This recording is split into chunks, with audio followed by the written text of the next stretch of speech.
सफल होने के लिए क्या ज़रूरी है। शहर के एक कॉलोनी में एक बुजुर्ग कपल अंकल और आंटी रहते थे। वह कॉलोनी अभी जल्दी बनी थी, इसलिए इसमें 4 से 5 घर बसे हुए थे। इनका बेटा इन्हें छोड़कर अपनी पत्नी के साथ विदेश में रहता था, क्योंकि उसकी पत्नी ये नहीं चाहती थी कि वह घर पर रहकर अपने सास ससुर की मदद करे। ये बुजुर्ग अंकल और आंटी जिस कॉलोनी में रहते थे, उन्हें हमेशा से यह डर रहता था कि कहीं कोई घटना ना हो जाए, इसलिए ज़्यादा घर से बाहर नहीं निकलते थे। लेकिन उनका यह रूटीन था कि हर सुबह सूरज निकलने के बाद टहलने के लिए निकल जाते थे।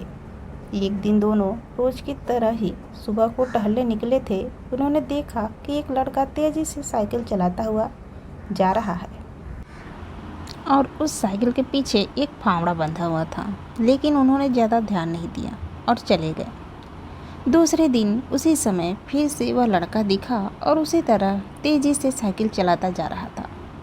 इसी तरह तीसरे और चौथे दिन भी वह लड़का दिखा।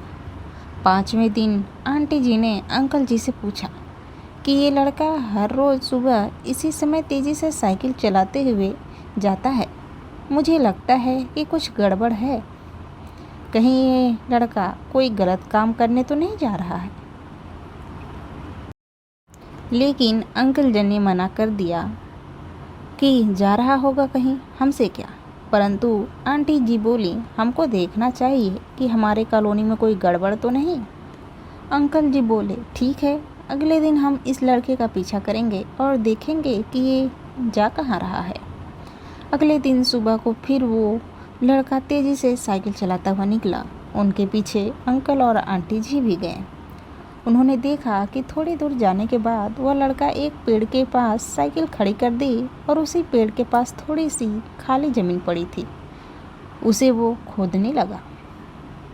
अंकल और आंटी जी कुछ देर तक देखते रहे कि ये लड़का क्या कर रहा है, लेकिन लड़का ज़मीन खोदे जा रहा था। कुछ देर बाद उन्होंने लड़के से पूछा कि आप ये ज़मीन क्यों खोद रहे हो। लड़के ने मुस्कुराते हुए कहा कि अंकल जी, मैं आप दोनों को रोज़ देखता हूँ, लेकिन आपको मुझसे डरने की कोई ज़रूरत नहीं है। और यहाँ ज़मीन इसलिए खोद रहा हूँ कि मेरी नई नई नौकरी लगी है। अंकल जी ने पूछा, कहाँ नौकरी लगी है? ऐसा कौन सा काम है जिससे ज़मीन खोदनी है? लड़के ने कहा, मैं बड़े दिन से बेरोज़गार था, फाइनली मुझे फार्म हाउस में काम मिला है और उन्हें एक ऐसे लड़के की ज़रूरत है जिसे काम करने का अनुभव हो, और मेरे पास कोई भी अनुभव नहीं है। इसलिए मैं रोज़ यहाँ फावड़ा लेकर आता हूँ और ज़मीन खोदने की प्रैक्टिस करता हूँ, ताकि जैसे ही नौकरी पर काम शुरू हो उसमें हमें निकाला ना जाए।